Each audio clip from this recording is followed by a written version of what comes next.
Assalamualaikum warahmatullahi wabarakatuh. Nama saya Shelly Maharani.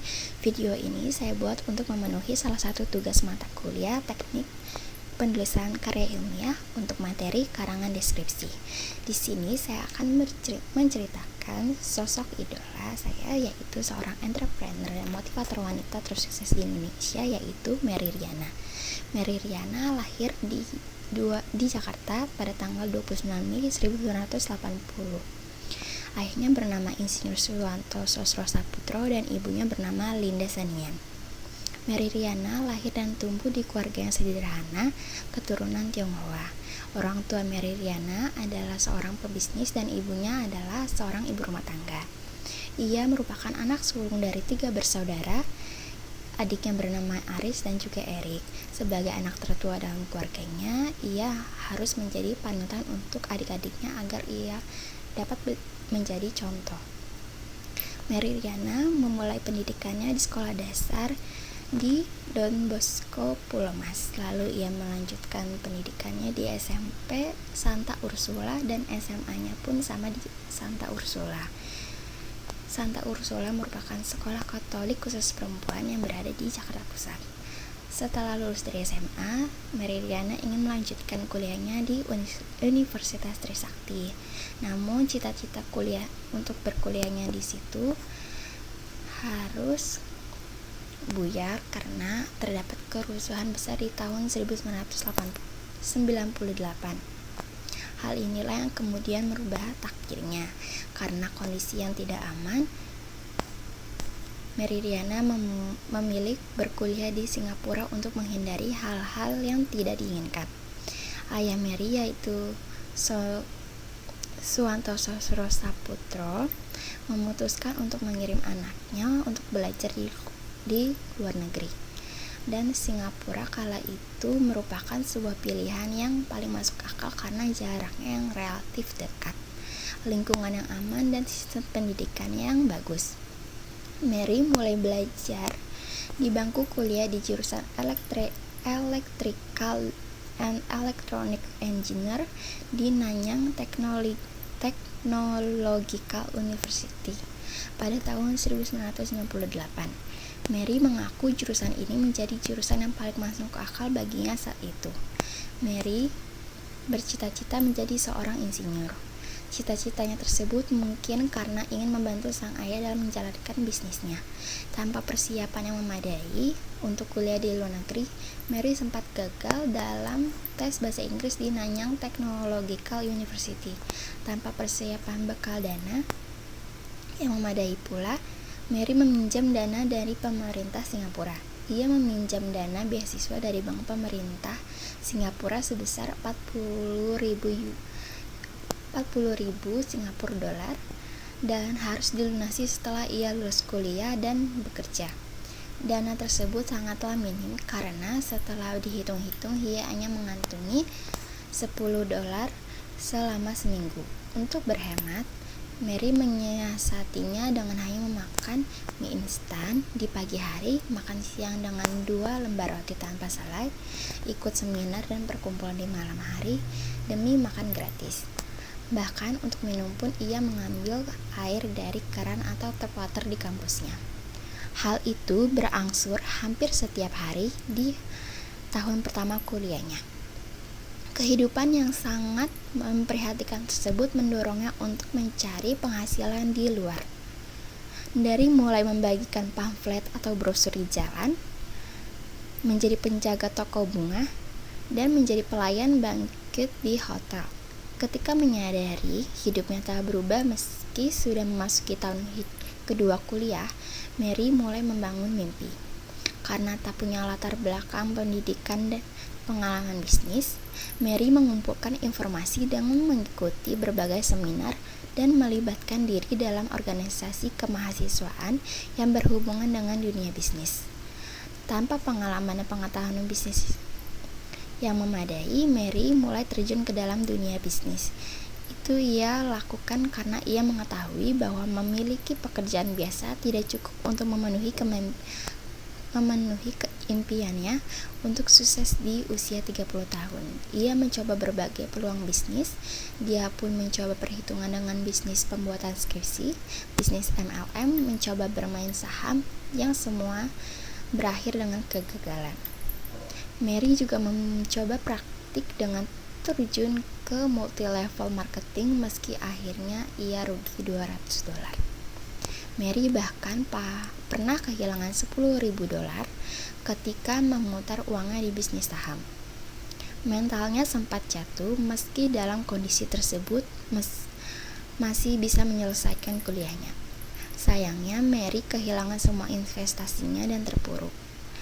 Meski begitu, Mary kembali bangkit dan berusaha keras untuk menjadi seorang entrepreneur.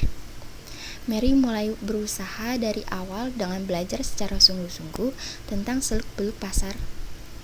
Setelah merasa siap, ia pun memutuskan untuk menekuni industri perencanaan keuangan. Mary berpikir itulah hal yang akan membuatnya mampu mewujudkan impiannya dalam waktu yang relatif singkat.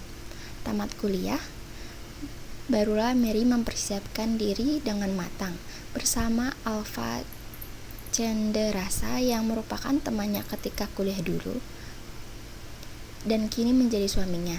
Berdua mereka mulai menjalankan usaha bersama, belajar dari pengalaman dan para pengusaha sukses. Mary Riana kemudian memulai dari sektor penjualan di bidang jasa keuangan. Saat Mary memulai karir sebagai seorang penasehat keuangan, ia harus bergelut dengan sejumlah tantangan dan hambatan. Orang tuanya, dosen, serta teman-temannya kurang setuju dengan keinginan Mary tersebut. Mary saat itu belum memiliki kemampuan bahasa Mandarin, padahal lebih dari separuh penduduk Singapura adalah etnis Cina. Sebagai seorang pendatang asing di sana, pengalaman dan relasi Mary sangat terbatas. Namun satu alasan yang mampu membuat Mary pantang menyerah ialah usianya masih muda dan masih lajang, sehingga ia merasa lebih bebas dan berani dalam mengambil resiko. Tanpa merasa terlalu terbebani dengan kemungkinan gagal atau keharusan untuk berhasil, Mary lebih memilih untuk memfokuskan diri dalam pengalaman dan pelajaran yang ia bisa dapatkan selama fase-fase awal karirnya. Tapi Mary sudah membulatkan tekad. Ia bekerja 14 jam sehari, berada di dekat stasiun MRT dan halte bus untuk menawarkan asuransi. Bahkan ia bekerja sampai tengah malam dan baru pulang jam 2 dini hari.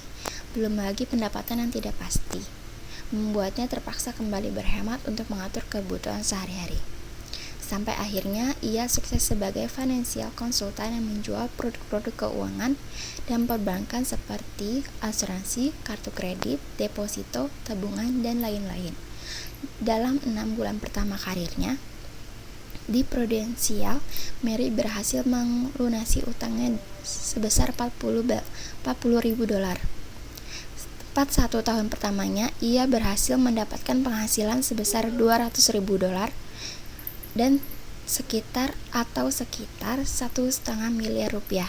Mary Riana kemudian dianugerahi penghargaan penasihat baru teratas yang diidam-idamkan banyak orang yang menekuni profesi penasihat keuangan pada tahun 2003.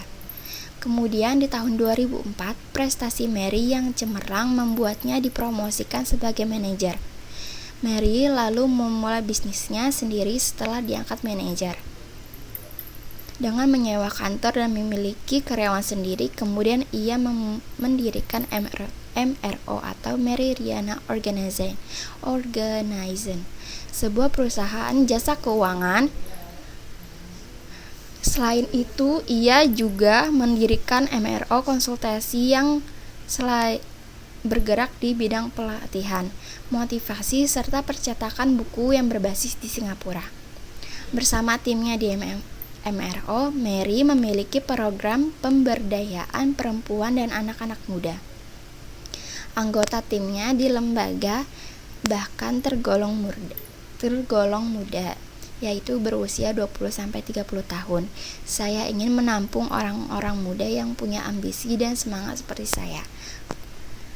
Keinginannya untuk berbagi tak hanya dilakukan di Singapura. Pada ulang tahun ke-30, Mary membuat resolusi baru, yaitu memberi dampak positif pada 1 juta orang di Asia, terutama di tanah kelahirannya yaitu Indonesia.